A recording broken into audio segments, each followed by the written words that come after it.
सर्वत्र भगवान की मर्यादा कैसे बनी रहे।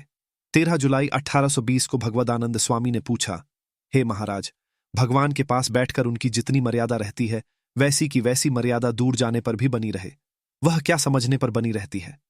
तब श्री स्वामीनारायण भगवान बोले कि भगवान का महात्म्य यदि पूर्ण रूप से समझ लिया जाए तो भगवान की जो मर्यादा उनके पास में रहने पर बनी रहती है वैसे ही उनसे दूर जाने पर भी रह सकती है।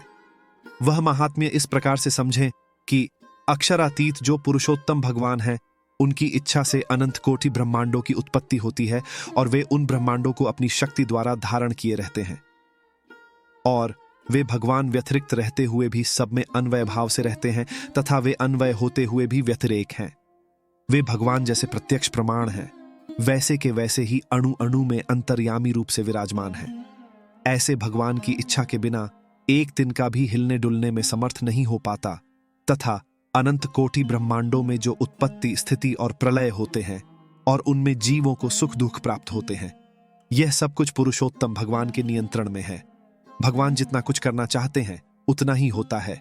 ऐसे समर्थ भगवान जब जीवों के कल्याण के लिए पृथ्वी पर पधारते हैं तब वे घोड़े पर बैठते हैं और घोड़ा भगवान को अपनी पीठ पर उठकर चलता है, परंतु ये तो घोड़े के भी आधार है। और जब वे पृथ्वी पर बैठे हों तो ऐसा लगता है कि पृथ्वी भगवान को धारण कर रही है, परंतु वे तो स्थावर जंगम सहित समग्र पृथ्वी को धारण कर रहे हैं। और रात्रि हो तब चंद्रमा, दीपक या मशाल के प्रकाश से भगवान का दर्शन होता है और दिवस में सूर्य के प्रकाश से उनका दर्शन होता है, परंतु वह भगवान तो सूर्य, चंद्रमा, अग्नि इन सभी को प्रकाश प्रदान करते हैं।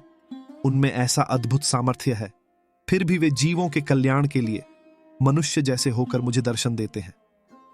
इस प्रकार महात्म्य समझें, तब जैसी मर्यादा उनके पास में रहने पर रहती है वैसी ही मर्यादा उनके दूर जाने पर भी रह सकती है। जय श्री स्वामीनारायण।